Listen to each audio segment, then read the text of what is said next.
নমস্কার, দি রিপোর্টে স্বাগত। ফের দুর্ঘটনার কবলে ট্রেন। টিটাগড় ওয়াগন থেকে বেরোনোর সময় লাইনচ্যুত মালগাড়ি।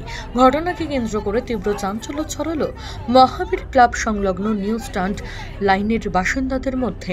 সূত্রের খবর, এদিন একটি মালগাড়ি লোডিংয়ের পর টিটাগড় ওয়াগন কারখানা থেকে বেরোনোর পর কিছুটা দূর এগোতেই ঘনবসতিপূর্ণ নিউ স্ট্যান্ড লাইনের কাছে দুর্ঘটনার কবলে পড়ে। বিকট শব্দে বাইরে বেরিয়ে আসেন স্থানীয় বাসিন্দারা। মালগাড়িটি দাঁড়িয়ে যেতেই নজরে আসে ওই বগির চাকা লাইনচ্যুত হয়েছে। দুর্ঘটনার সময় লাইনের ধারে খেলাধুলো করছিল কয়েকটি বাচ্চা। বরাত জোরে তারা প্রাণে বাঁচলেও বড় বিপদ ঘটতে পারত এই আতঙ্কে বিক্ষোভ দেখানোর পাশাপাশি ক্ষোভ উগরে দিলেন স্থানীয় বাসিন্দারা। দাদা, কি হয়েছিল ঘটনাটা? ঘটনাটা হলো খুব বেশি স্পিডে ভিতর থেকে ওয়াগন আসছে। প্রত্যেকবার তো বের করেই এমনি স্পিডে উইদাউট এনি সিকিউরিটি, কোনো সিকিউরিটিও ছিল না, একজনও ছিল না। একজন ইঞ্জিনের কাছে আছে, একজন ভিতর মিলে আছে, কেউ দেখছে না, কোনো সেফটির মেজার নেওয়া হয়নি। একটা এত মোটা প্লাই পড়ে রয়েছে, আপনি আগে দেখবেন এত মোটা প্লাই পড়ে রয়েছে। এটা ইন্টেনশনালি হয়েছে না ভুল সেটা তো বলতে পারবো না, কি জানবুঝে করা হয়েছে, কোনো একটা ইনসিডেন্ট হোক বা কিছু হোক। এই ছোটো বাচ্চা, এই বাচ্চারা খেলছিল, আপনি দেখতে পাচ্ছেন এই বাচ্চারা ওখানে খেলছিল। কেউ রেসপন্সিবল আছে এর জন্য? কেউ কিছু এখন অবধি কেউ আসেনি ভিতর থেকে, শুধু লেবারকে পাঠিয়েছে। ম্যানেজমেন্ট কোনো রেসপন্সিবিলিটি নেয় না, বলে আমরা তো ভিতরে এসে কথা বলবো। যখন ভিতরে যাচ্ছি বলছে না না না, এটা বাইরের ম্যাটার আছে, বাইরে বলবো। জিআরপি বেচবে, জিআরপি কখন বুঝবে, কেন বুঝবে সেটা বুঝতে পারছি না।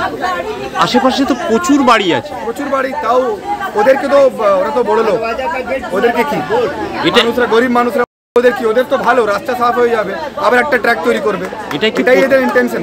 এটা কি প্রথমবার? অনেকবারই হয়েছে, তাও এটা এত ভিগরাসলি, এত ডেঞ্জারাসলি প্রথমবার হয়েছে কি মোর দেন হাফ ট্র্যাকে চলে এসেছে। তাদের আরও অভিযোগ, অনেকবারই এখানে এ ধরনের ঘটনা ঘটেছে, কিন্তু কারখানা কর্তৃপক্ষ নির্বিকার। ইঞ্জিন এসেছে, কোনো কিছু সুবিধা দেয়নি, না দরওয়ান আছে না কিছু আছে। বাচ্চারা এইভাবে খেলছে, চাচি তো বলাবা, এইভাবে খেলছে, এত জোর চাকা নেমেছে কি পুরো নড়ছে। হ্যাঁ, গাড়ি বেঁকা হয়ে গেছে। তো এইটা কে জিম্মা কে নেবে? যদি বাচ্চাদের কিছু হয়ে যায় বা বুজুর্গদের কিছু হয়ে যায়, একটা বলেছে চিকা ভাইলা, এর আগে 4টার সময় ভোরে দরজা খোলা আছে, কোনো দরওয়ান নেই, এইখান দিয়ে নিয়ে রোড অব দি অ্যাক্সিডেন্ট হয়েছে, তখনও এরা কোনো অবজেকশন, কোনো কিছু রেজাল্ট পাইনি। আমরা সব সময় এইভাবে হয়েই যাচ্ছে, এটা 3বার হয়ে গেল। এই মুহূর্তে কি চাইছেন আপনারা? আমরা এই চাইছি যেখানে গেট বেরিয়েছে আমরা গাড়ি বার করতে বারণ করছি, কেন এটা পাবলিক এরিয়া আছে। যখন তোমার সুবিধা ছিল না তুমি বার করতে, আমরা কোঅপারেট করেছি 6 ঘন্টা 7 ঘন্টা এমনি এইভাবে গাড়ি দাঁড় করে দেয়। ওই পাশের লোক এই পাশে আসে না, এই পাশের লোক ওই পাশে যায় না। এইবার নতুন রেল লাইন বেরিয়েছে, মেন লাইন দিয়ে গাড়ি বার করুক, এখানে আমাদেরকে ভাই শান্তিতে থাকতে দিন।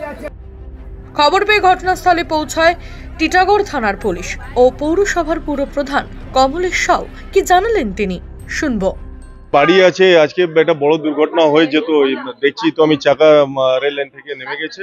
আমি ম্যানেজমেন্টের সাথে কথা বলছি যাতে এরকম ঘটনা আবার পুনরাবৃত্তি যাতে না হয়, সেই ব্যবস্থাটা ম্যানেজমেন্টকে করতে হবে। কেন এখানে মানুষ বসবাস করে, তো এভাবে যদি রাত্রিবেলা যদি হতো তাহলে কত বড় দুর্ঘটনা হয়ে যেত। আমি ম্যানেজমেন্টের সাথে কথা বলছি, দেখি কি বলে।